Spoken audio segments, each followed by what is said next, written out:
మా latest videos కోసం మా ఈ తెలుగు న్యూస్ ఛానల్ సబ్స్క్రైబ్ చేసి గంట సింబల్ యాక్టివేట్ చేసుకోండి.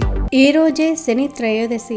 ఏమీ చేయకపోయినా సరే రాత్రి 12 లోపు ఈ వీడియో చూస్తే చాలు, ఈ కథలు వింటే చాలు.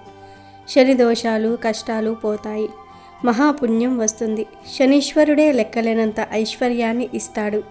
ఇక మీకు అన్ని శుభాలే జరుగుతాయి. మీరు ఎంతో అదృష్టవంతులు కాబట్టే ఈ అద్భుతమైన కథను వినే అవకాశం మీకు దక్కింది. దైవ కార్యాల్లో అలసత్వం పనికిరాదు. చాలామంది వీడియోని స్కిప్ చేస్తూ అక్కడ కొంచెం వింటూ ఉంటారు. అలా సగం సగం వినటం వల్ల సంపూర్ణ పుణ్యఫలం లభించదు. భక్తితో ఓపికతో చివరి వరకు విన్నప్పుడే ఆ దేవుడి ఆశీస్సులు మీకు అందుతాయి. ఈ పవిత్ర కథను వినే ముందు భక్తితో ఓం శ్రీ శనీశ్వరాయ నమః అని కామెంట్ చేయండి. మీ ఒక్క లైక్ మరికొంతమందికి ఈ పుణ్య కథను చేరవేస్తుంది కాబట్టి తప్పకుండా లైక్ చేయండి. పూర్వకాలంలో అవంతిపురం అనే ఒక నగరం ఉండేది. ఆ నగరంలో సోమనాథుడు అనే ఒక పెద్ద వర్తకుడు నివసిస్తూ ఉండేవాడు. అతను కేవలం సామాన్య వ్యాపారి కాదు, ఆ రాజ్యపు ధాన్యపు నిల్వలు మరియు రత్నాల వ్యాపారంలో అగ్రగామి. సోమనాథుడు పరమ నిష్ఠాగరిష్ఠుడు. ప్రతిరోజు సూర్యోదయానికి ముందే నిద్రలేచి స్నానాదులు ముగించుకొని తన ఇంటి ఆవరణలో ఉన్న హనుమంతుడి విగ్రహానికి సింధూరంతో అభిషేకం చేసేవాడు. ఆంజనేయ స్వామి అంటే అతనికి ప్రాణం. తన సంపద అంతా ఆ స్వామి పెట్టిన భిక్ష అని నమ్మేవాడు. అయితే సోమనాథుడికి భక్తితో పాటు ఒక వింతైన భయం కూడా ఉండేది. అదే శనిదేవుడంటే భయం.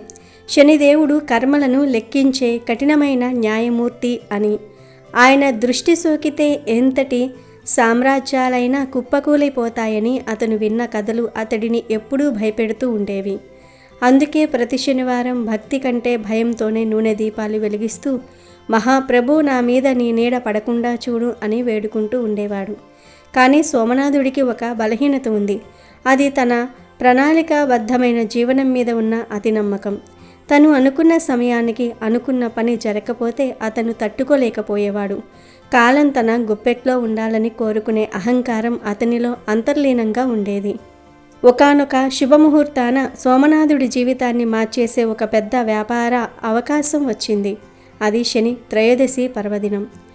పొరుగున ఉన్న విక్రమపురి దేశపు మహారాజు గారు తమ సైన్యానికి కావలసిన ఏడాది సరిపడా ధాన్యం మరియు యుద్ధ సామాగ్రి కోసం కావలసిన ముడి సరుకుల సరఫరా బాధ్యతను ఒక సమర్థుడైన వర్తకుడికి అప్పగించాలని నిర్ణయించారు.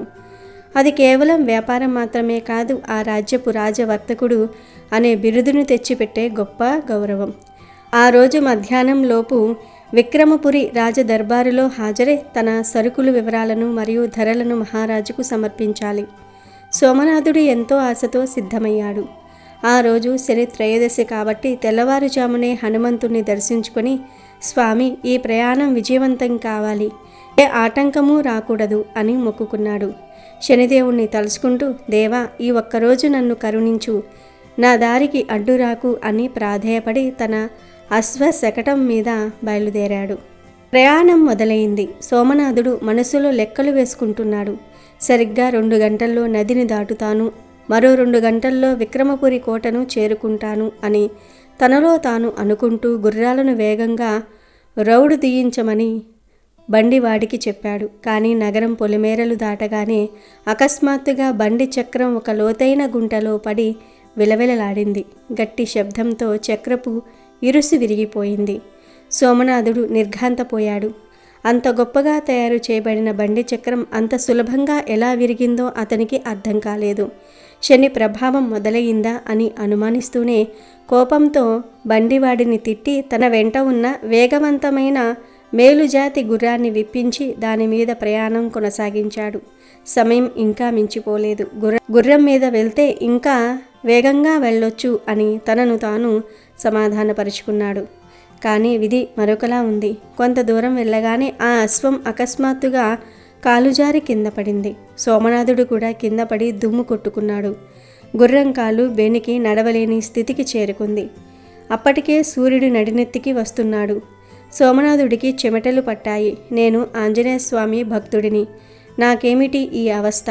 శనిదేవుడు నన్ను ఇంతలా పగబట్టాడా అని ఆకాశం వైపు చూసి ఆక్రోశించాడు. అయినా పట్టువదలక కాలినడకన బయలుదేరాడు. దారిలో మండుతున్న ఎండ, దాహం అతడిని వేధిస్తూ ఉన్నాయి. ఎలాగులా ఊపిరి బిగబట్టి విక్రమపురి పొలిమేరల్లో ఉన్న మందాకిని నది ఒడ్డుకు చేరుకున్నాడు. ఆ నది దాటితేనే విక్రమపురి కోట కనిపిస్తుంది. సాధారణంగా ఆ నదిలో నీరు శాంతంగా ఉంటుంది. కానీ ఆ రోజు చిత్రంగా ఎగువన కొండల్లో కురిసిన వర్షాల వల్ల నది ఉద్రిక్తంగా ప్రవహిస్తోంది. వంతెన మరమ్మతుల్లో ఉండటంతో ప్రయాణికులందరూ ఒడ్డునే ఆగిపోయారు. సోమనాథుడు అక్కడ ఉన్న ఒక ముసలి పడవవాడి దగ్గరకు వెళ్ళి, తాత, నన్ను ఇప్పుడే అవతలి ఒడ్డుకు చేర్చు. నా దగ్గర ఉన్న బంగారు నాణాలన్నీ నీకే ఇస్తాను. ఇది నా జీవిత ఆశయం. నా వ్యాపార భవిష్యత్తు దీని మీద ఆధారపడి ఉంది అని బతిమలాడాడు. ఆ ముసలివాడు ప్రశాంతంగా సోమనాథుడి వైపు చూసి, నాయనా, నీవు ఇచ్చే బంగారం నా ప్రాణాల కంటే ఎక్కువ కాదు. నదిలో సుడిగుండాలు ఉన్నాయి. ఆకాశం మబ్బు పట్టి ఉంది. ఈరోజు శని త్రయోదశి. ప్రకృతి కూడా ఆగ్రహంగా ఉంది. ఈ రోజుకు ఇక్కడే విశ్రమించు. రేపు ఉదయం వెళ్ళవచ్చు అని చెప్పాడు. సోమనాథుడికి ఆగ్రహం కట్టలు తెంచుకుంది. మీరందరూ నన్ను నాశనం చేయడానికి కంకణం కట్టుకున్నారు. శనిదేవుడు నీలాంటి వాళ్ల రూపంలో వచ్చి నా అదృష్టాన్ని అడ్డుకుంటున్నాడు అని కోపించి నది ఒడ్డునే కూలబడ్డాడు. సూర్యుడు అస్తమించాడు.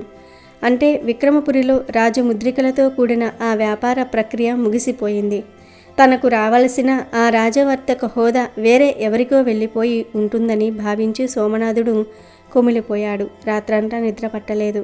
తన ఇష్టదైవం హనుమంతుడు తనను కాపాడలేదని, శనిదేవుడు తనని పాతాళానికి తొక్కేశాడని ఏడుస్తూ గడిపాడు. మరుసటి రోజు ఉదయం నది ప్రవాహం తగ్గింది. సోమనాథుడు నీరసంగా పడవలో అవతలి ఒడ్డుకు వెళ్ళాడు.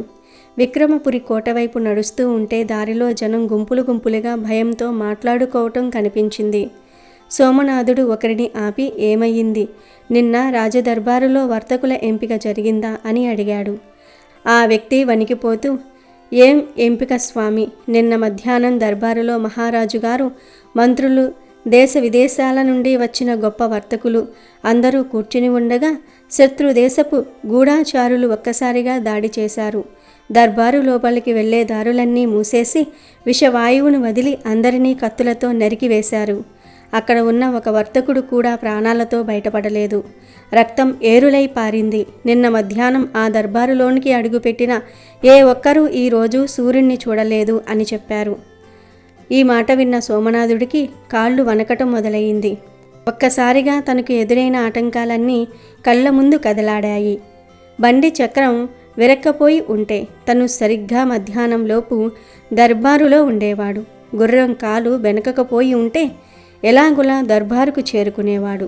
ఆ పడవవాడు నది దాటించి ఉంటే తను కూడా ఆ మరణహోమంలో బలైపోయేవాడు. సోమనాథుడి కళ్ళ వెంట నీళ్లు కారాయి. అది బాధతో కాదు, పశ్చాత్తాపంతో.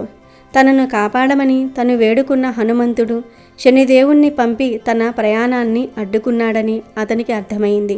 శనిదేవుడు తన మీద పగబట్టలేదు, తన ప్రాణాల మీద రక్షణా కవచంలా నిలబడ్డాడు.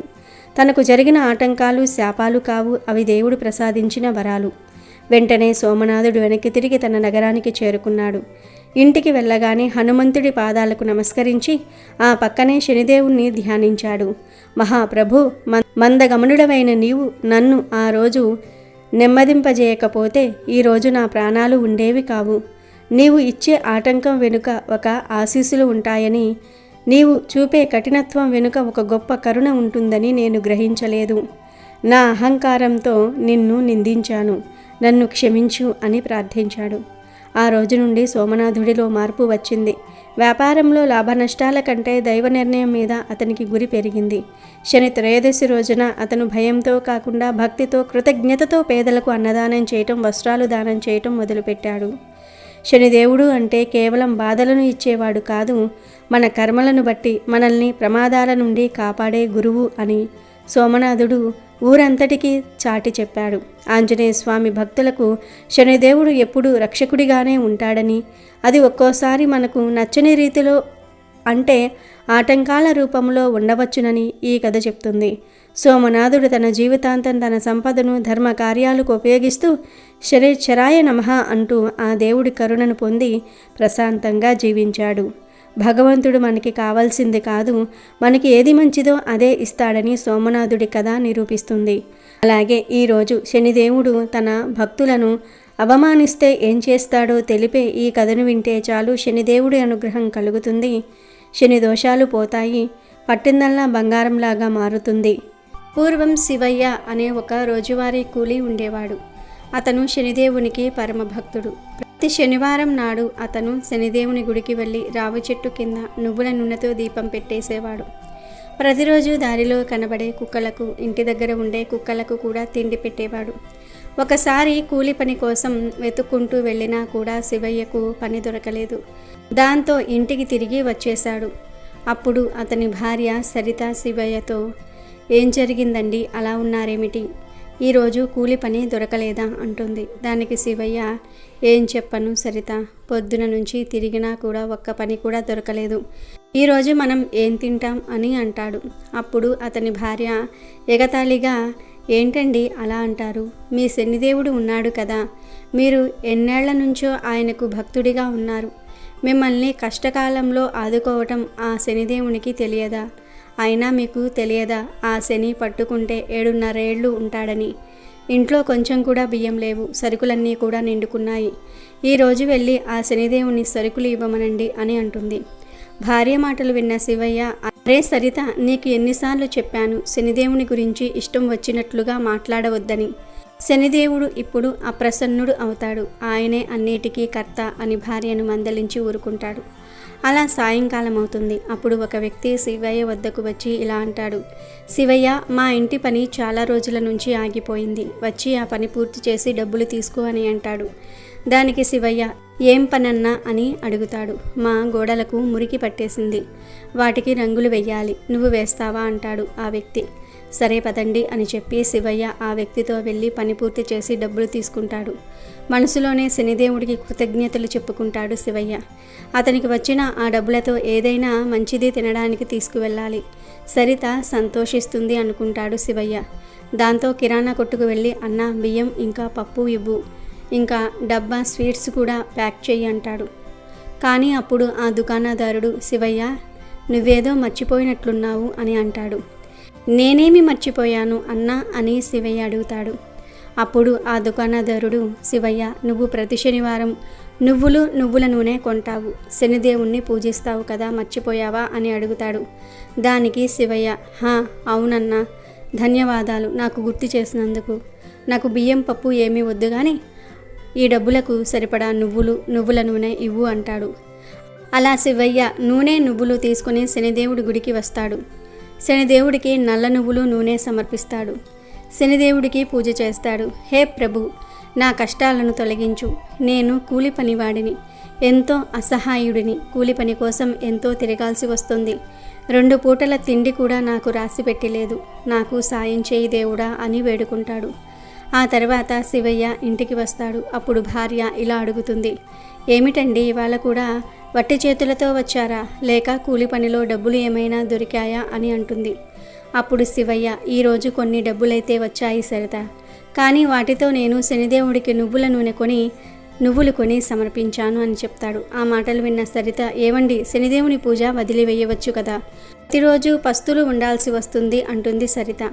శనిదేవునికి పూజ చేయటం కోసం మన పస్తులు ఉండాల్సి వచ్చినా నాకు అంగీకారమే, అంతేగాని శనిదేవుని పూజార్చనలు నేను ఎలా మానేయను చెప్పు, అది నా వల్ల కాదు, నువ్వు చూస్తూ ఉండు శనిదేవుడు మనకు అదృష్టాన్ని ఎలా కలిగిస్తాడో అని అంటాడు శివయ్య. ఇప్పుడు సరిత, ఆ శనిదేవుడు మనకు ఏం చేస్తాడు, ఆయన మనకు దౌర్భాగ్యంలా పట్టుకున్నాడు, రోజు శనిదేవునికి పూజ చేయటం వల్ల ఏం వస్తుంది, ఏమైనా వచ్చేది ఉంటే ఈ పాటికే వచ్చేది, శని ప్రభావం వేరేగా ఉన్నట్లు నాకు అనిపిస్తుందండి, మనపై శని చెడు ప్రభావం ఉన్నట్లుంది, నా మాట విని శనిదేవునికి పూజ చేయటం మానేయండి అంటుంది. దానికి శివయ్య, అలా అనకు సరిత, శని భగవానుడు ఎంతో దయామయుడు, ఆయన కృపా దృష్టితోనే ప్రపంచంలో అందరూ సుఖ సంతోషాలు పొందుతారు, ఆయనను నిందించకు. ఒకసారి రాజా విక్రమాదిత్యుడు శనిదేవుణ్ణి అవమానించాడు. అప్పుడు శనిదేవుడు అతనికి కాళ్ళు చేతులు నరికేయించాడు. కులవాణి వద్ద అతను పని చేయాల్సి వచ్చింది. రాజా విక్రమాదిత్య ఆయనను క్షమాపణ అడిగాక శని మహారాజు అతని రాజ్యం తిరిగి అతనికి ఇచ్చాడు. తిరిగి అతన్ని పూర్వంలా మార్చాడు అని అంటాడు. అప్పుడు అతని భార్య, మీరేమంటున్నారు? నేను కూడా శనిదేవుణ్ణి క్షమాపణ అడగాలా అని అడుగుతుంది. అవును సరిత, వెంటనే అడుగు, లేదంటే శని భగవానుడు నిన్ను తప్పక శిక్షిస్తాడు అంటాడు శివయ్య. కానీ సరిత మాత్రం నేనే క్షమాపణలు అడగనండి అని అంటుంది. అలా సరిత పట్టుదలతో ఉంటుంది. మర్నాడు తెల్లవారేసరికి సరిత మంచం నుంచి లేవలేకపోతుంది. ఆమెకు విపరీతంగా జ్వరం వస్తుంది. జ్వరం చేత సరిత ఒంటి మీద స్పృహ లేకుండా ఉంటుంది. అప్పుడు శివయ్య సరిత వద్దకు శనిదేవుని విగ్రహాన్ని తీసుకువస్తాడు. తీసుకొచ్చి, భార్యతో సరిత, చేతులు జోడించి వేడుకుంటున్నాను, నువ్వు కూడా నాతో పాటు ప్రార్థన చెయ్యి అని ఇలా ప్రార్థిస్తాడు. హే శని భగవాన్, నా భార్య చేసిన తప్పుకు ఆమెను శిక్షించకు, ఆమెను క్షమించు. ఆమె అజ్ఞానురాలు, మీ శక్తి గురించి ఆమెకి తెలియదు. ఆమె తరపున మిమ్మల్ని నేను క్షమాపణలు అడుగుతున్నాను. దయ చూపించు శనీశ్వర, దయ చూపించు అని శివయ్య శనిదేవుణ్ణి జపిస్తూ శనిదేవుని విగ్రహ పాదాల వద్ద నిద్రపోతాడు.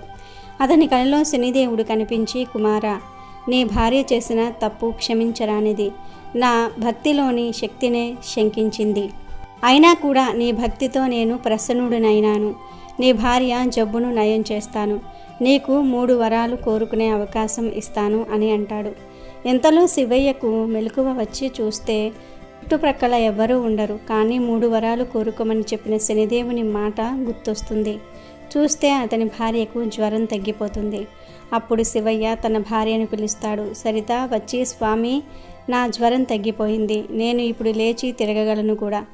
ఇంత త్వరగా నా జ్వరం ఎలా తగ్గిపోయింది?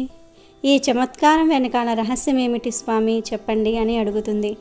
అప్పుడు శివయ్య జరిగిందంతా కూడా చెప్తాడు. ఇక సరిత, ఇదంతా శనిదేవుని మహిమ. జయహో శనిదేవ, మీకు జయము.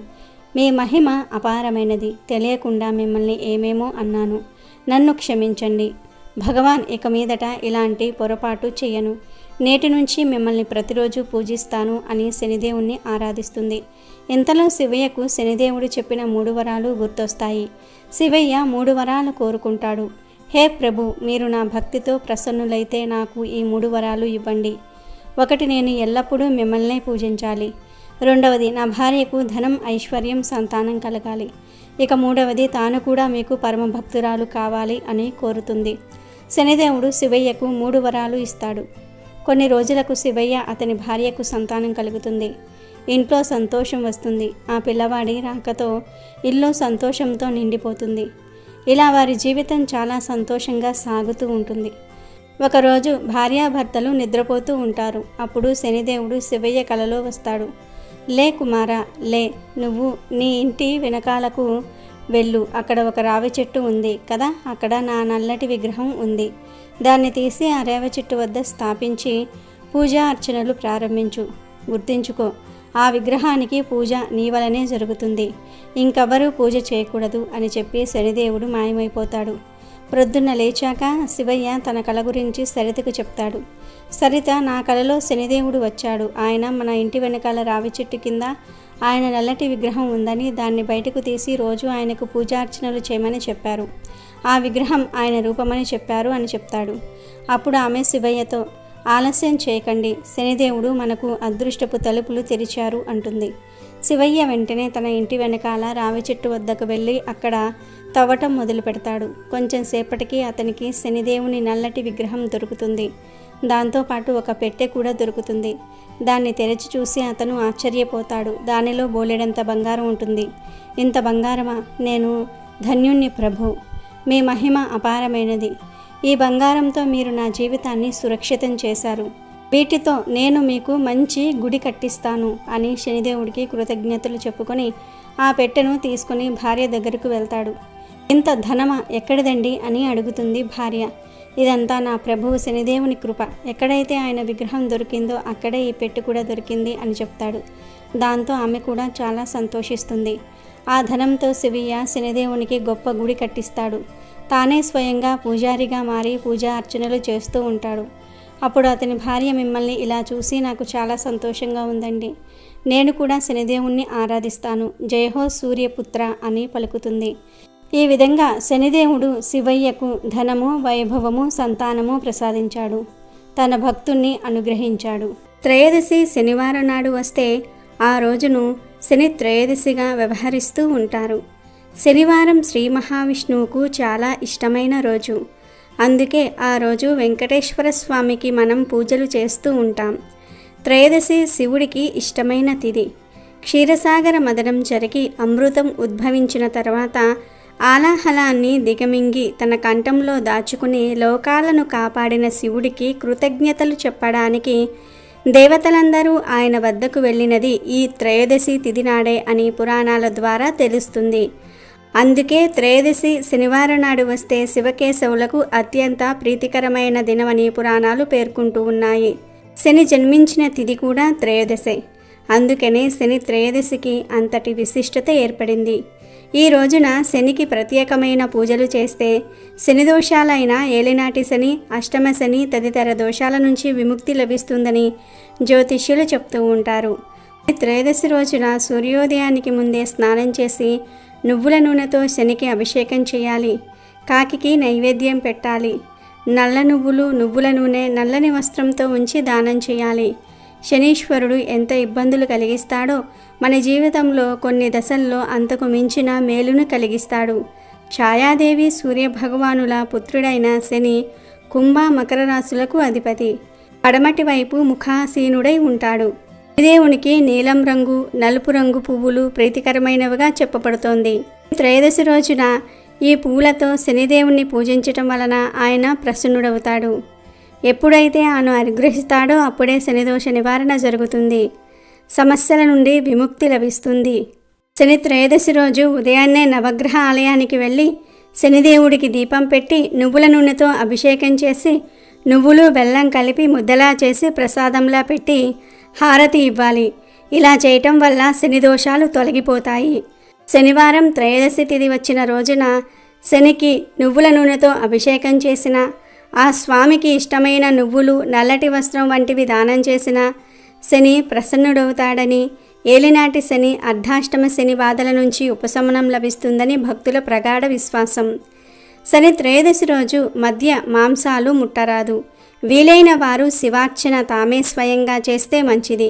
ఈరోజు శనిగ్రహ స్థాన దోషాల వలన బాధపడేవారు నీలాంజన సమాభాసం రవిపుత్రం యమాగ్రజం ఛాయా మార్తాండ సంభూతం తం నమామి శనేశ్వరం అనే స్తోత్రాన్ని వీలైనన్ని ఎక్కువ సార్లు పఠిస్తే మంచిది. ఈరోజు ఆంజనేయ స్వామి వారిని పూజించటం వలన శని బాధలు, శని దోషాలు ఎందుకు పోతాయో తెలిపే ఈ పురాణ కథను వింటే చాలు శనీశ్వరుడి అనుగ్రహంతో సకల ఐశ్వర్యాలు లభిస్తాయి. జ్యోతిష్య శాస్త్రంలో మహాపండితుడు అయిన రావణుడు మనిషి పుట్టుక సమయంలో గ్రహాల గమనం అతని పుట్టుక మీద ప్రభావం చూపిస్తుంది. కాబట్టి తన కొడుకు జన్మించే సమయంలో గ్రహాలన్నిటినీ 11వ స్థానంలో ఉండమని ఆదేశించాడు. రావణుడి ఆజ్ఞ ప్రకారం సూర్యచంద్రులతో సహా గ్రహాలన్నీ 11వ స్థానంలోనే ఉన్నాయి. కానీ శని మాత్రం రావణుడి మాట లెక్క చేయకుండా 12వ స్థానంలో ఉన్నాడు. దాంతో మేఘనాథుడు జన్మించినప్పుడు తన సూచనలు పాటించలేదని, మేఘనాథుడిపై వక్ర దృష్టి పడిందని కోపోద్రిక్తుడైన రావణాసురుడు శనీశ్వరుణ్ణి బంధించాడు. గొలుసులతో శనిని బంధించి ఓ మూల పడేశాడు. అలా 1000 ఏళ్ళు శనిదేవుడు లంకలో బందీగా ఉన్నాడు. త్రేతాయుగంలో రావణుడు సీతను అపహరించి లంకకు తీసుకొచ్చినప్పుడు ఆమెను వెతకడానికి హనుమంతుడు బయలుదేరాడు. లంకలోకి ప్రవేశించిన హనుమ రాముడు గుర్తుగా తనతో పాటు తెచ్చిన అంగుళీకాన్ని సీతకు అందజేశాడు. అప్పటి వరకు శనీశ్వరుడు లంకలోనే బందీగా ఉన్నాడు. రావణుడు తోకకు నిప్పంటించి ఆంజనేయుడిని అంతం చేయాలని చూస్తే దానితోనే లంకాదహనం చేశాడు. అలా లంకాదహనం చేస్తున్నప్పుడు ఓ మూల బందీగా ఉన్న శనిదేవుణ్ణి చూసిన ఆంజనేయుడు ఎవరు నీవని ప్రశ్నించాడు. తన గురించి తెలిపి బంధ విముక్తిని చేయమని వేడుకుంటాడు శనిదేవుడు. అప్పుడు హనుమ తన శక్తితో శనీశ్వరుని విడిపిస్తాడు. బంధ విముక్తుడైన శని అక్కడి నుంచి బయటకు రావడానికి ముందు తన తీక్షణమైన చూపులతో లంకలో మరిన్ని మంటలు వ్యాపింపజేశాడు. మంటలకు శని కూడా నల్లగా మారిపోవటమే కాదు, బంగారు లంక మొత్తం బూడిదిగా మారింది. తరువాత శనిదేవుణ్ణి బంధ విముక్తిని చేసినందుకు హనుమంతుడికి కృతజ్ఞతలు తెలిపి భవిష్యత్తులో నీ భక్తులకు ఎలాంటి ఇబ్బందులు కలిగించనని ప్రమాణం చేశాడు.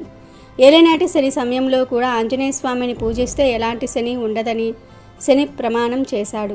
ఆ తరువాత శని రావణుణ్ణి పట్టి పీడించి రావణుని పతనానికి కారణమయ్యాడు. శనిని బంధించటం వలనే రావణుడి పతనం జరిగిందని కొందరు నమ్ముతూ ఉంటారు. అలాగే ఈ శని త్రయోదశి రోజు శని వక్ర దృష్టి పడితే రావణ బ్రహ్మ అంతటి వాడైనా సరే నాశనమైపోయాడు అని తెలిపే ఈ పవిత్ర కథను వింటే జన్మల పాపాలు పోయి కోటి జన్మల పుణ్యం వస్తుంది. శనిదేవుడు సాధారణ మానవులనే కాదు దేవతలను కూడా పట్టి పీడిస్తాడు. రామాయణంలో రావణాసురుడు ఎందుకు నాశనమయ్యాడు, ఆయన వంశం ఎందుకు క్షీణించింది అని అడిగితే అందరూ రావణుడు సీతాదేవిని అపహరించాడు, దానివలనే రాముడి చేతిలో అతని కథ ముగిసిందని చెప్తారు. కానీ అసలు కారణం అది కాదు. రావణాసురుడు నాశనం అవటం వెనుక ఒక రహస్యం ఉంది. రావణాసురుడు సామాన్యుడు కాదు. 10 తలలతో 20 చేతులతో స్వర్ణ లంకను పరిపాలించాడు. 4 లక్షల విధులతో 9 కోట్ల శివుడి దేవస్థానాలతో అష్టదిక్పాలకులను శాసించాడు. అంతేకాదు ఆయన అన్ని వేదాలను చదివాడు. రావణాసురుడు అన్ని శాస్త్రాలు తెలిసినవాడు. 64 విద్యలలో ప్రావీణ్యం కలిగినవాడు. నవగ్రహాలను 9 మెట్లుగా చేసుకుని తొక్కినవాడు రావణ బ్రహ్మ. ఒకరోజు రావణాసురుడు సింహాసనం మీద కూర్చొని ఉంటే 2 రాక్షసులు వచ్చి స్వామి రావణ బ్రహ్మ వీడు నా భార్యను తీసుకుని వెళ్ళిపోయాడు, అన్యాయంగా నా భార్యను చెడపట్టాడు, మీరే తీర్పు చెప్పండి అంటాడు. అప్పుడు రావణాసురుడు కోపంతో ఓరి దుష్టుడా, పరాయి స్త్రీ తల్లి వంటిది వేరే వారి భార్యను నీవెందుకు అపహరించావు, అది అన్యాయం, ఇది అధర్మం అని చెప్పి వెంటనే వీడిని ఉరి తీయండి అని శిక్ష విధిస్తాడు. ఆ తర్వాత కాసేపటికి నారదుడు రావణుడి దగ్గరికి వస్తాడు. రావణాసురుడు సింహాసనం మీద కూర్చుని ఉంటాడు. నవగ్రహాలను బోర్లా పెట్టి వారి వీపులను తొక్కుతూ ఉన్నాడు. ఆ నవగ్రహ దేవతల వద్దకు వచ్చే నారదుడు, ఏంటి నవగ్రహ దేవతలారా, మీ దృష్టి పడితే ప్రపంచమే తారుమారు అవుతుంది, కానీ నేడు ఈ రావణాసురుడి కాళ్ళ కింద నలిగిపోతున్నారే అని అంటాడు. దానికి శనీశ్వరుడు ఇలా అంటాడు, నారద, మా వీపు మీద కాళ్ళు పెట్టి తొక్కటం కాదు, ఒక్కసారి మమ్మల్ని బోర్లా పడుకోబెట్టకుండా తిప్పి చూడమను, అప్పుడు మా ప్రతాపం చూపిస్తామని అంటాడు. వెంటనే నారదుడు రావణాసురుడికి ఈ విషయాన్ని చెప్తాడు. రావణాసుర, ఇది విను, నీవు ఇంత పరాక్రమవంతుడివి, నవగ్రహాలను వీపుల మీద ఎందుకు తొక్కుతున్నావు? వాళ్ళ హృదయాల మీద కాళ్ళు పెట్టి తొక్కవచ్చు కదా, అప్పుడే నీ విలువ పెరుగుతుంది. ఎందుకంటే ఇది దొంగ దెబ్బతీసినట్టు అవుతుంది. గ్రహాలకు భయపడి నువ్వు వారిని బోర్లా పెట్టావు అని చాలామంది అనుకుంటున్నారు. దేవతలు కూడా అదే అనుకుంటూ ఉన్నారు అని అనగానే రావణాసురుడు ఇలా అంటాడు, నారద, నాకు ఎదురే లేదు, ఓ నవగ్రహ దేవతలారా నా వైపు తిరగండి అని అంటాడు. వెంటనే నవగ్రహ దేవతలు తిరుగుతారు. ఆ వెంటనే వారి హృదయాలపై కాలు పెడుతూ వస్తాడు రావణాసురుడు. సూర్యుడు, చంద్రుడు, అంగారకుడు, బుధుడు, బృహస్పతి, శుక్రుడు ఇలా అందరి హృదయాల మీద కాళ్ళు పెట్టి వస్తాడు. కానీ శని గ్రహం మీద కాళ్ళు పెట్టడానికి రాగానే శని దృష్టి రావణుడి మీద పడుతుంది. అంతలోనే శూర్పణఖ రావణుడి దగ్గరికి వచ్చి అన్నా అని ఏడుస్తుంది. రావణుడు ఏమయ్యింది శూర్పణఖ అని అడిగితే, అరణ్యంలో రామలక్ష్మణులు ఉన్నారు, నా ముక్కు చెవులు లక్ష్మణుడు కోసి చేతిలో పెట్టాడు. రాముడి భార్య సీత చాలా అందంగా ఉంటుంది, అటువంటి అందమైన స్త్రీ నీకు భార్యగా ఉంటే బాగుంటుంది అని శూర్పణఖ అంటుంది. శని దృష్టి సోకటం వలన రావణాసురుడి బుద్ధి వక్రించి సీతాదేవిని అపహరిస్తాడు. ఆ తర్వాత రామలక్ష్మణుల చేతిలో రావణుడు మరణిస్తాడు. రాక్షస వంశం నాశనమైపోతుంది.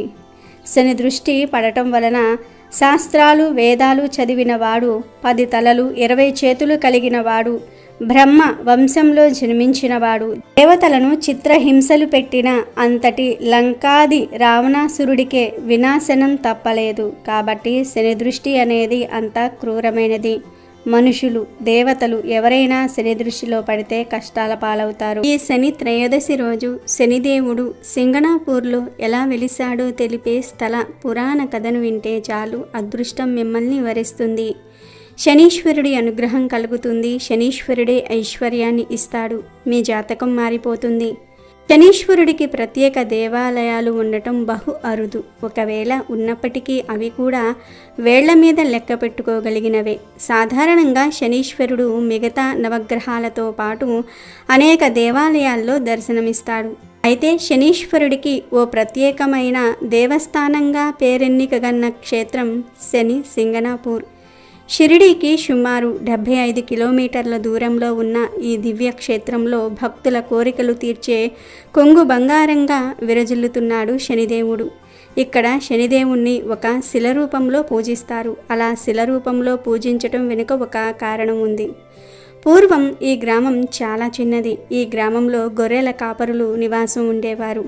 ఒకసారి ఈ గ్రామానికి సమీపంలోని పనస వంకకు భారీగా వరద వచ్చింది. వరద వచ్చిన తరువాత గొర్రెల కాపరుల పిల్లలు ఆడుకోవడానికి బయటకు వచ్చారు.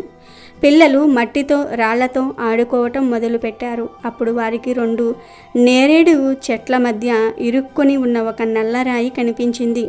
ఆ రాయితో కూడా ఆడుకుందామని వారు దానిని చెట్ల మధ్య నుండి తీయడానికి ప్రయత్నించారు. కానీ ఎంతలాగినా ఆ రాయి రాలేదు. అప్పుడు పిల్లలు చేతిలో ఉన్న కర్రలతో గట్టిగా రాయిని కొట్టారు. చివరికి బలంగా ఉన్న కర్రతో కొడుతూ ఉంటే అది ఆ రాయికి గుచ్చుకుంది. గుచ్చుకున్న ప్రాంతం నుంచి రక్తం రాసాగింది. రక్తాన్ని చూసి పిల్లలు భయంతో ఇళ్లకు పరుగులు తీసి తాము చూసిన సంఘటనను తల్లిదండ్రులకు వివరించారు. ప్రజలంతా వచ్చి పిల్లలు చెప్పిన నల్లరాయిని, ఆ రాయి నుండి కారుతున్న రక్తపు ధారలను చూశారు. చెట్ల మధ్య ఉన్న రాయిని ప్రజలు కదిలించి తమ గ్రామానికి తీసుకుని వెళ్ళడానికి విశ్వ ప్రయత్నాలు చేశారు. కానీ నల్లని రాయి కదలలేదు. దాంతో ప్రజలు గ్రామానికి తిరిగి వెళ్ళిపోయారు. అయితే అదే రోజు రాత్రి గ్రామ పెద్దకు శనిదేవుడు కలలోనికి వచ్చి తాను శనీశ్వరుడినని, తానే ఒక శిల రూపంలో తన గ్రామానికి వచ్చానని, ఎవరు పడితే వారు తీస్తే నేను అక్కడి నుండి కదలను అని, మామ అల్లుడు వరస కలిగిన వారు మామ అల్లునికి చెందిన నల్లని ఎద్దులు తీసుకుని వచ్చి మూర్తిని కదిలిస్తే గ్రామానికి వస్తానని, తనకు గ్రామంలో పూజలు చేయమని శనిదేవుడు గ్రామ పెద్దకు చెప్తాడు. అంతేకాదు శనిదేవుడు ఆకాశం మొత్తం తనకు నీడ అని, తనకు ఎటువంటి నీడ అవసరం లేదని, తాను బహాటకముగా ఉండుటకు ఇష్టపడతానని, కాబట్టి తమ ఊరిలో నాకు ఏ ఆలయ నిర్మాణము అక్కర్లేదని, రాయి రూపంలో ఉన్న తనకు ప్రతినిత్యము పూజ చేస్తూ శనివారాలలో శని త్రయోదశి, శని జయంతి వంటి పర్వదినాలలో తప్పకుండా తైలాభిషేకం చేయమని చెప్పాడు. అలాగే గ్రామ పెద్దకు శనిదేవుడు ఇంకొక విషయాన్ని కూడా చెప్తాడు.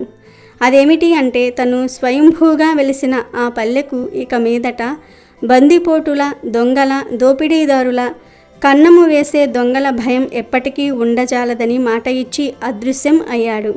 గ్రామ పెద్ద తనకు కలలో శనిదేవుడు చెప్పిందంతా కూడా ప్రజలకు చెప్పి, స్వామి కలలో చెప్పిన ఆజ్ఞ మేరకు నల్లని రాయిని మామ అల్లుడు చేత కదిలించి పైకి లేపి గ్రామానికి తీసుకుని వచ్చి ప్రతిష్ఠించినట్లుగా స్థల పురాణం చెప్తోంది.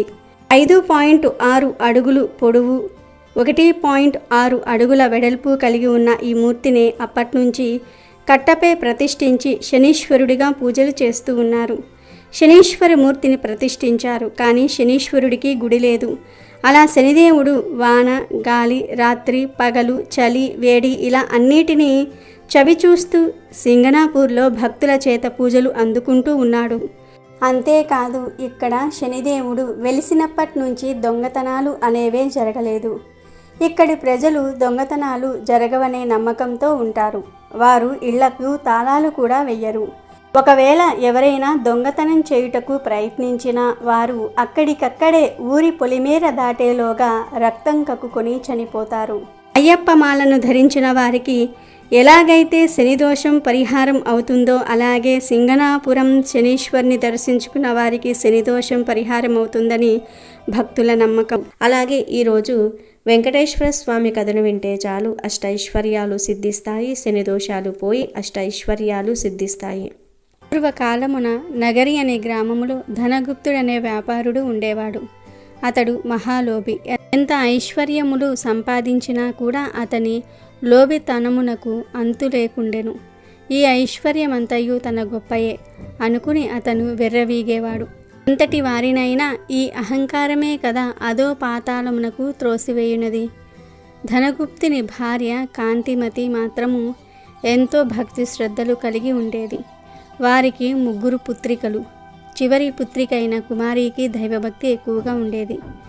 ఎల్లప్పుడూ ఆ శ్రీనివాసున్నే తలుస్తూ ఉండేది.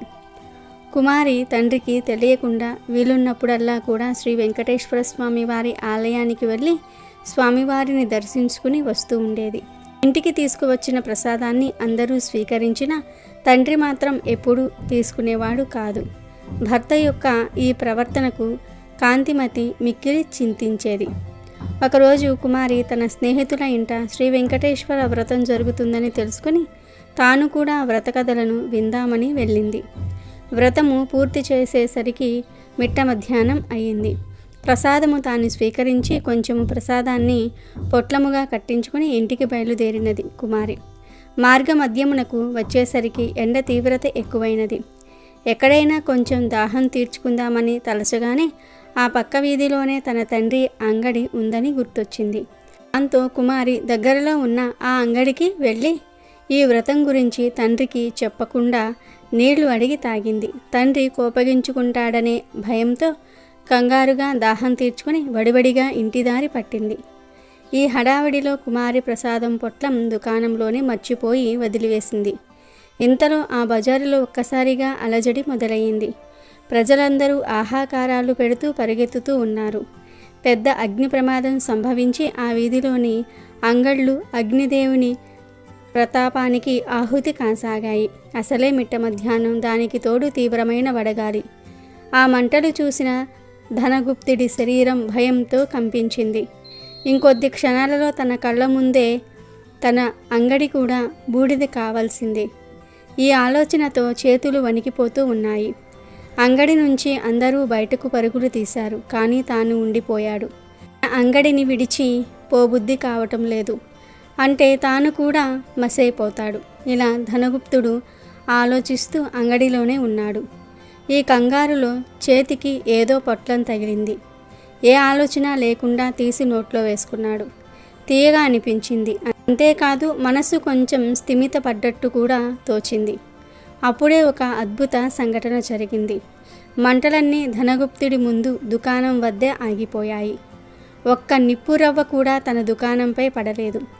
ఈ చిత్రం చూసిన ధనగుప్తుడి నోటి మాట రాలేదు. ఇంతలో ఈ వీధిలో అగ్ని ప్రమాదం జరిగిందని ఇంటిలో తెలిసి భార్య కాంతిమతి కుమార్తెలతో సహా భయాందోళనలతో ఆ శ్రీనివాసుడినే ప్రార్థిస్తూ అక్కడికి వచ్చారు. అంగడి వరకు వచ్చిన మంటలు పక్కనే ఉన్న అంగడి వద్దే ఆగిపోవటం చూసి ఆశ్చర్యచకితులయ్యారు. అప్పుడు కుమార్తెకు తాను అంగడిలో మరిచిన పొట్లం గుర్తుకు వచ్చింది. ధనగుప్తుడు అంతకుముందు తాను తిన్నది ఆ పొట్లంలోని పదార్థంగా గ్రహించాడు.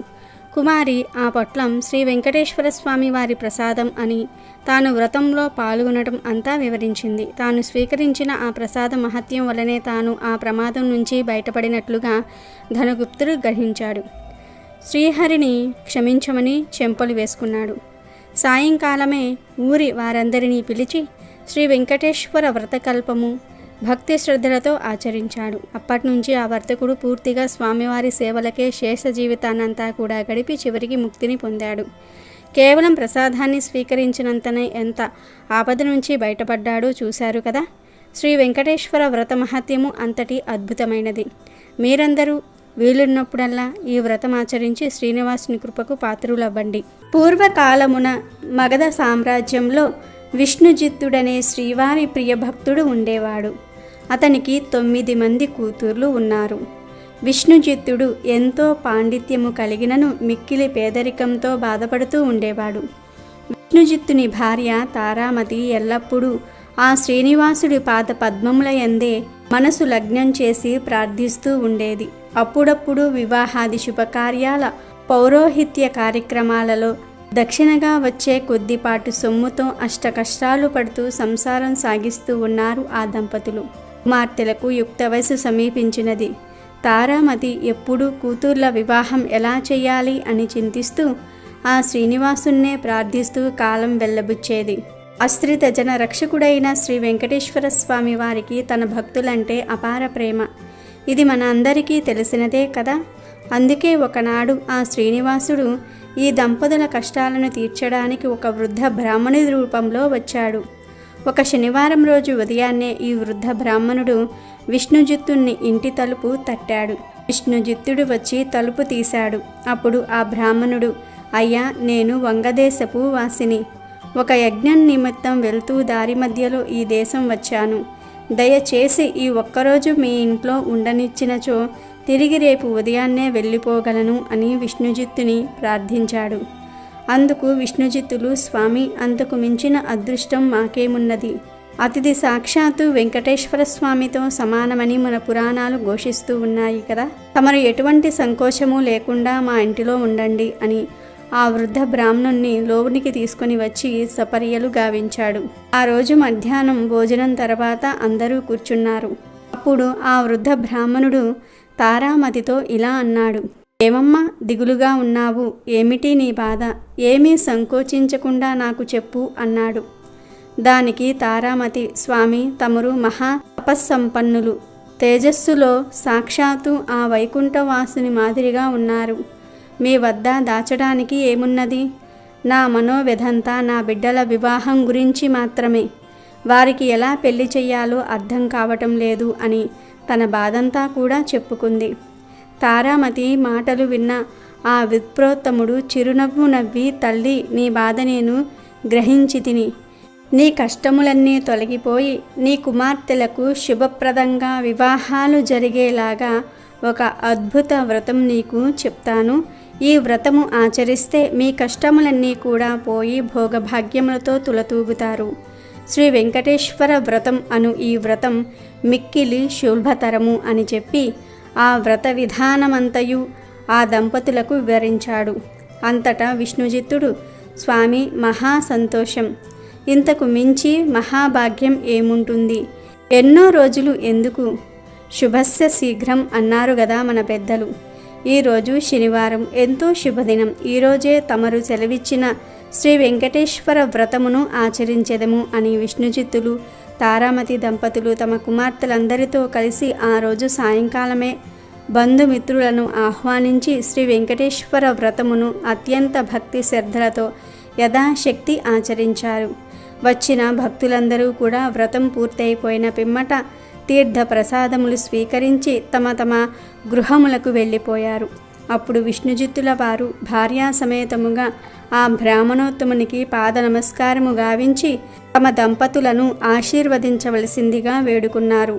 అప్పుడు ఆ బ్రాహ్మణోత్తముడు వ్రత తీర్థ ప్రసాదములు తాను కూడా స్వీకరించి మనో అభిష్ట ఫలసిద్ధిరస్తు, శ్రీ లక్ష్మీ శ్రీనివాస కటాక్ష సిద్ధిరస్తు అని ఆశీర్వదించాడు. ఇంతలో చీకటి పడి నిద్రా సమయమైనది. అంతలో విష్ణుజిత్తుడు ఆ బ్రాహ్మణుడికి ఒక చిరిగిన దుప్పటిని ఇచ్చి కన్నీళ్లు పర్యాంతముగా, స్వామి, కడు పేదనైన నా వద్ద ఇంతకు మించి మంచి దుప్పటి లేదు. ఈ రాత్రికి నన్ను క్షమించి దీని ఎందే విశ్రమించండి అని వేడుకున్నాడు. అందుకు ఆ బ్రాహ్మణుడు చిరునవ్వు నవ్వి విష్ణుజిత్తునితో, నీవు ఏమీ చింతించవలదు అని చెప్పి తను బయట వసారాలో పడుకుంటానని చెప్పాడు. కొద్దిసేపటికే అందరూ నిద్రకు ఉపక్రమించారు. రాత్రి 4వ జామున ఉరుములు మెరుపులతో పెద్ద వర్షం మొదలయ్యింది. ఎటు చూసినా కటిక చీకటి. ఆడాంధకారంలో కంటికి ఏమీ కానరావటం లేదు. విష్ణుజిత్తుడికి బయట పడుకున్న ఆ ముసలి బ్రాహ్మణుడు ఎలా ఉన్నాడో అని బెంగగా ఉంది. కానీ ఈ గాఢాంధకారంలో ఏమీ కనిపించక ఎప్పుడెప్పుడు తెల్లవారుతుందా అని ఆ రాత్రి ఎలాగో గడిపారు ఆ కుటుంబమంతా. ఇంతలో తెల్లవారింది. వాన తేలిక పడింది. బయట బ్రాహ్మణుడు ఏమైనాడో, ఎంత బాధపడ్డాడో అనుకుంటూ బయటకు వచ్చిన ఆ దంపతులకు అద్భుత దృశ్యం కనిపించింది. అక్కడ విప్రోత్తముడు లేడు. చిరిగిన దుప్పటి స్థానంలో పట్టు పీతాంబరం ఉంది. ఆ పీతాంబరంపై శ్రీ వెంకటేశ్వర స్వామి వారి విగ్రహం చిరునవ్వుతో కనిపించింది. జరిగిందంతా ఆ దంపతులకు అర్థమయ్యింది. వారి ఆనందానికి అవధులు లేవు. వచ్చింది సాక్షాత్తు శ్రీమన్నారాయణుడే. ఆహా, ఏమి మన భాగ్యము! ఎన్నో జన్మల పుణ్యఫలము. కానీ ఆ స్వామివారు మన దగ్గరకు వచ్చారని కనిపెట్టలేకపోయామే. చివరికి చిరిగిన దుప్పటి ఇచ్చామే అని తలుస్తూ శ్రీ స్వామివారి విగ్రహాన్ని కళ్ళకద్దుకుని ఇంట్లోకి వచ్చారు. ఇల్లంతా స్వర్ణమయంగా కనిపించింది. అంతటా ధనరాశులే. ఆహా, శ్రీ వెంకటేశ్వర స్వామి వారి వ్రతకల్ప మహత్యము వలన గదా ఇదంతయు జరిగినది అని చెప్పి ఆ స్వామిని అనేక విధాల స్తుతించారు. సాక్షాత్తు స్వామివారే ఆ భక్తుని ఇంటికి అతిథి రూపంలో వచ్చి వ్రత విధానము చెప్పటమే కాకుండా తీర్థ ప్రసాదాలు కూడా తానే స్వీకరించాడు. శ్రీ స్వామివారు అంతటి కరుణామయుడు. ఎవరైతే భక్తి శ్రద్ధలతో ఈ వ్రతం ఆచరిస్తారో వారింటికి తానే స్వయంగా ఏదో ఒక రూపంలో తప్పక వస్తాడు. గోవిందా గోవిందా గోవిందా. పూర్వకాలంలో కౌమార దేశంలో మిత్రుడు అనే ఒక చాకలివాడు ఉండేవాడు. అతడు తన కుల వృత్తిని నిర్వర్తిస్తూ వీలున్నంతలో దానధర్మాలు గావిస్తూ ధర్మపరంగా జీవిస్తూ ఉండేవాడు. కానీ అతడి దిగులంతా కూడా అతనికి ఉన్న అవిటితనమే. కాలు అవిటిది కావటం చేత ఉతికిన బట్టలను మూటలు కట్టి ఇంటింటికి తిరిగి ఇవ్వటం చాలా కష్టంగా ఉండేది. దానికి తోడు గంపెడు సంసారం. కష్టపడకపోతే పూట గడవదు. ఎల్లప్పుడూ ఆ శ్రీనివాసుణ్ణే ప్రార్థిస్తూ ఉండేవాడు. ఏదో ఒక రోజున ఆ స్వామి తనను కరుణిస్తాడన్న నమ్మకంతో జీవనం సాగిస్తూ ఉన్నాడు. భక్తజన సులభుడైన శ్రీ వెంకటేశ్వర స్వామి ఇదంతా గమనిస్తూనే ఉన్నారు. ఎవరికైనా వారి పూర్వజన్మ కర్మ నివృత్తి అయ్యే సమయానికి శ్రీనివాసుడు ఏదో ఒక రూపంలో వచ్చి తన భక్తులను తప్పక ఆదుకుంటాడు. ఒకరోజు సాయంకాలం నాడు రోజులాగే మిత్రుడు చాకిరేవు నుండి బట్టల మూటతో పట్టణానికి రొప్పుతూ రక్కుతూ తిరిగి వస్తూ ఉన్నాడు. ఇంతలో మార్గమధ్యలో వాడికి ఒక ముసలి బ్రాహ్మణుడు తారసపడ్డాడు. సహజంగా భక్తి శ్రద్ధలు కలవాడు అవ్వటం చేత మిత్రుడు భుజం మీద మూటలు కింద పెట్టి ఆ బ్రాహ్మణునికి నమస్కరించాడు. అంతటా ఆ విప్రోత్తముడు, నాయన, ఈ అవిటి కాలితో ఎంతో బాధపడుతూ ఉన్నావు. నీ బాధ చూడడానికి నాకే కష్టంగా ఉంది. నువ్వెంత కష్టపడుతున్నావో కదా అని అన్నాడు. అప్పుడు మిత్రుడు, స్వామి, మీరెవరో మహానుభావుల్లాగా ఉన్నారు. గంపెడు సంసార భారం చేత నాకు ఈ పని తప్పటం లేదు. ఈ అవిటి తనం పోయే మార్గం ఏదైనా ఉంటే సెలవియండి స్వామి అని అడిగాడు. అప్పుడు ఆ ముసలి బ్రాహ్మణుడు, నాయన, తప్పక చెప్తాను, సావధానంగా విను. నీ అవిటితనం పోవటమే కాకుండా నీకు అష్టైశ్వర్యాలు కలిగే వ్రతం ఒకటి చెప్తాను. వ్రతం ఆచరించిన మరుక్షణమే నీకు 1000 వరహాలు లభిస్తాయి. అయితే ఒక షరతు, అందులో సగం నాకు సమర్పించాలి. రేపు మళ్ళీ ఇదే సమయానికి ఇక్కడికి వస్తాను అని చెప్పాడు. అప్పుడు మిత్రుడు, స్వామి, ఇంతకు మించిన మహాభాగ్యం ఏముంటుంది? ఆ వ్రతమేమిటో ఈరోజే ఆచరిస్తాను, సెలవయ్యండి అని ప్రార్థించగా ఆ బ్రాహ్మణుడు శ్రీ వెంకటేశ్వర వ్రత కల్పాన్ని వివరంగా చెప్పాడు. అప్పుడు మిత్రుడు రెట్టింపు ఉత్సాహంతో ఇంటికి వచ్చి ఈ విషయమంతా భార్యకు చెప్పి ఇరుగు పొరుగు వారిని ఆహ్వానించి శ్రీ వెంకటేశ్వర వ్రతాన్ని ఆచరించి తీర్థ ప్రసాదాలు తాను స్వీకరించి వచ్చిన వారందరికీ కూడా పంచాడు. ఇంతలో ఇంటి బయట ఏదో కోలాహలం వినబడింది. మిత్రుడి కుమారుడు బయట నుంచి ఇంట్లోకి పరుగు పరుగున వచ్చి, అయ్యా, రాజభటులు నీకోసం వచ్చారు. రాజుగారు నీకు కట్న కానుకలు పంపించారట అన్నాడు. ఇంతలో రాజభటులు వచ్చి మిత్రుణ్ణి రాజుగారి ఆస్థానంలో చాకలిగా నియమించారని 1000 వరహాలు బహుమానంగా పంపారని చెప్పి మిత్రుడి చేతిలో 1000 వరహాలు మూట పెట్టారు. 1 వారం లోపల వచ్చి రాజుగారి కొలువులో చేరవలసినదని చెప్పారు. మిత్రుడి ఆనందానికి అవధుల్లేవు. వారం దాకా ఎందుకు, రేపే వెళ్ళాలి అని మూటా ముల్లే సర్దుకుని మరుసటి రోజు తెల్లవారుజామునే ప్రయాణమయ్యాడు. ఈ ఆనందంలో ఆ ముసలి బ్రాహ్మణుడి సంగతే మర్చిపోయాడు. దారి మధ్యలో గుర్తుకు రాగా 1 నెల తర్వాత కలవచ్చులే అనుకున్నాడు. వెళ్ళి రాజు ఆస్థానంలో చేరాడు. రోజులు నెలలు గడుస్తూ ఉన్నాయి. మిత్రుడు ఆ బ్రాహ్మణుడికి ఇచ్చిన మాట పూర్తిగా మర్చిపోయాడు. అయితే బ్రాహ్మణ రూపంలో వచ్చిన ఆ వెంకటేశ్వర స్వామి వారికి కోపం వచ్చింది. మానవ నైజం అంతేనని అనుకున్నారు స్వామివారు. తన మహత్యం తెలియచెప్పాలని నిర్ణయించుకున్నాడు. అయితే ఆ మర్నాడే రాజస్థానంలోని రాణిగారి నగలు మాయమయ్యాయి. ఆ అభాండం మిత్రుడి మీద పడింది. మిత్రుడికి కఠిన కారాగార శిక్ష పడింది. రాజభటులు మిత్రుడిని పలు విధాల శిక్షించారు. ఎందుకిలా జరిగింది, ఎందుకు అభాండం నా మీద పడింది అని తలుస్తున్న మిత్రుడికి ఆ రాత్రి స్వామివారు కలలో కనబడి, వృద్ధ బ్రాహ్మణుడి రూపంలో వచ్చినది తానేనని, తనకిచ్చిన మాట నిలబెట్టుకోకపోవటం చేతనే ఇలా జరిగిందని చెప్పారు. అప్పుడు మిత్రుడు, స్వామి, నేను మిక్కిలి పాపాత్ముణ్ణి, ఎంతటి అపరాధం చేశాను, దయచేసి నన్ను కరుణించండి. ఇక మీదట తప్పక ప్రతి నెలా మీ వ్రతం ఆచరిస్తాను. నా సంపాదనలో సగభాగం ప్రతి నెల జీవితాంతం తమకే సమర్పిస్తాను అని చెంపలు వేసుకుని స్వామివారిని పరిపరి విధాల వేడుకున్నాడు. భక్తజన సులభుడైన స్వామివారు అందుకు సంతోషించి మిత్రుని అనుగ్రహించారు. శ్రీవారి అనుగ్రహం చేత రాణి నగలు వేరే ప్రదేశంలో మరుదినమునే దొరికినవి. మిత్రుడు దొంగిలించలేదని రాజు గ్రహించడం జరిగింది.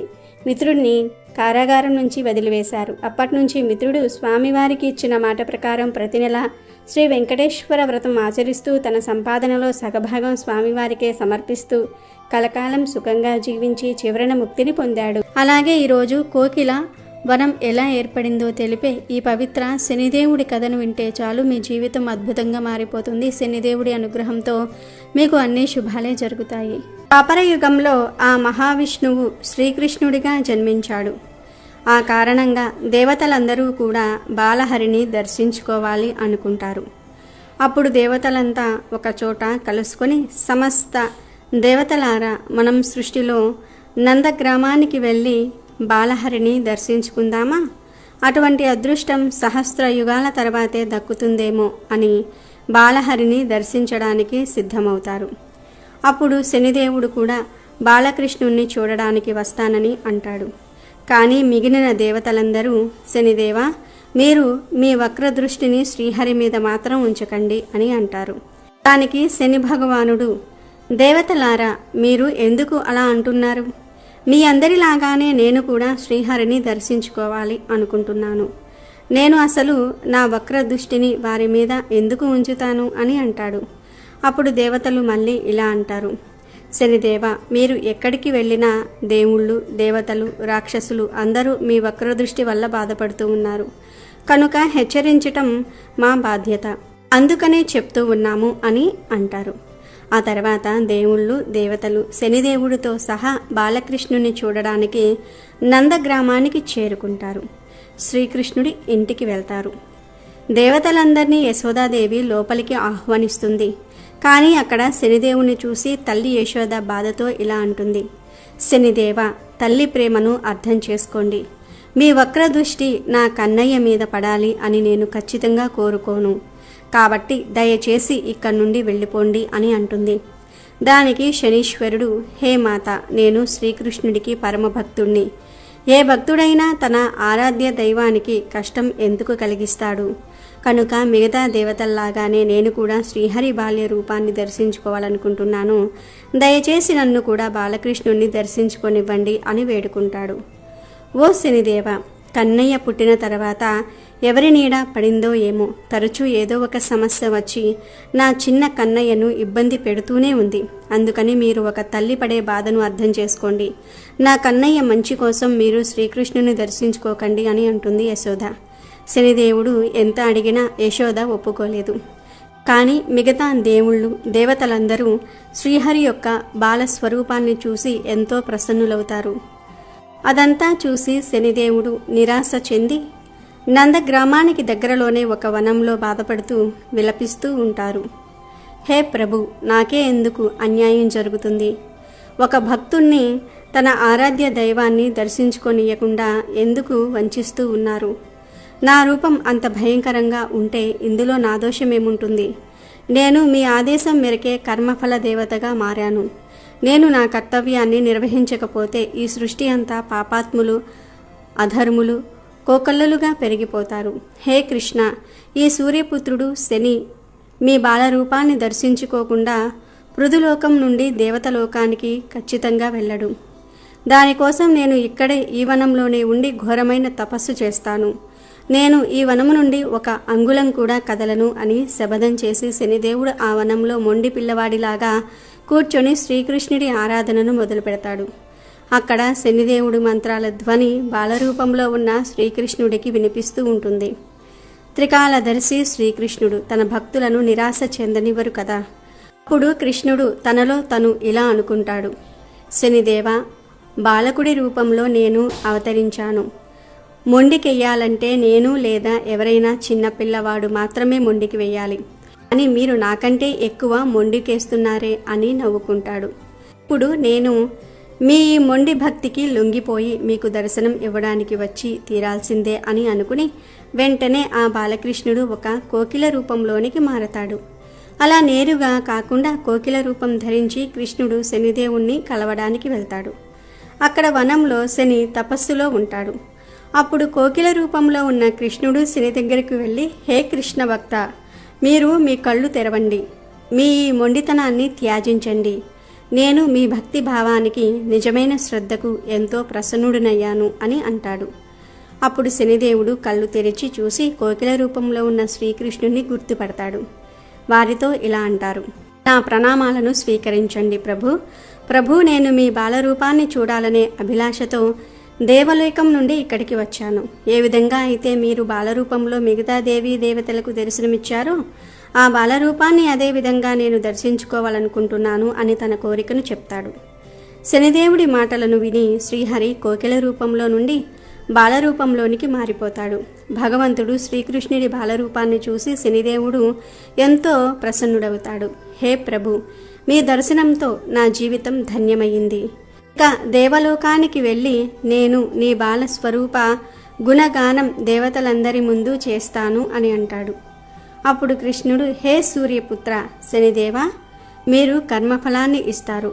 మీరు మీ కర్తవ్యాన్ని ఏమాత్రం వదులుకోకుండా అందరికీ కర్మ ఫలితాలను ఇస్తూ సంచరిస్తూ ఉంటారు. ఎందుకంటే మీరు న్యాయాధీశులు. మీరు పాపులను, అధర్ములను, దురాచారులను మీ వక్ర దృష్టితో దండిస్తూ ఉంటారు. ఆ కారణంగానే సమస్త చరాచర జగత్తులో మీ పేరు వింటేనే అందరూ భయభ్రాంతులు అవుతూ ఉంటారు. మానవులు, దేవతలు ఏదైనా తప్పుడు పని చేయడానికి ముందు మీ పేరు తలుచుకుని వణికిపోతూ ఉంటారు అని అంటాడు. హే ప్రభు, మీ నోటి నుండి వచ్చిన ప్రతి మాటను నేను ధర్మం ఇంకా నిష్ఠతో పాటిస్తాను అని అంటాడు శని. అప్పుడు కృష్ణుడు, హే పరమ భక్త, మీరు మొండితనంతో చేసిన ఈ తపస్సు కారణంగా నేను బాలరూపంలో కాకుండా కోకిల రూపంలో రావాల్సి వచ్చింది. అందుకని ఇవాటి నుండి ఈ వనాన్ని కోకిలా వనమని అందరూ పిలవటం మొదలు పెడతారు. మరొక విషయం శనిదేవ, ఈ నందగ్రామం నాకు వైకుంఠ ధామం అంతగా నచ్చింది. అందుకని నేను మిమ్మల్ని వేడుకుంటున్నాను, మీరు ఒక నల్లని రాయి రూపంలో ప్రతిష్ఠింపబడి నా నందగ్రామాన్ని ఎప్పుడూ రక్షిస్తూ ఉండాలి అని కోరుతాడు శ్రీకృష్ణుడు. హే ప్రభు, నేను తమరి ఆజ్ఞను తప్పక పాటిస్తాను. ప్రభు, నేను ఎప్పుడూ నందగ్రామానికి దగ్గరలోనే ఉంటాను. ఈ నందగ్రామ ప్రజలకు తప్పకుండా సేవ చేస్తాను అని సమాధానమిస్తాడు శనిదేవుడు. ఇక శ్రీకృష్ణుడు శనిదేవుడితో, ఓ శనిదేవ, ఇక నేను ఇక్కడి నుండి బయలుదేరాల్సి ఉంటుంది, లేదంటే యశోదమ్మ కంగారు పడుతుంది అని చెప్పి వెళ్ళిపోతాడు. ఇలా ఈ విధంగా కోకిలవనం ఏర్పడిందని పురాణాల్లో ఉంది. ఇదే కోకిలవనం వెనుక ఉన్న కథ. రోజు రాత్రి 12 లోపు ఈ కథలు వింటే చాలు మీ సుడి తిరిగిపోతుంది.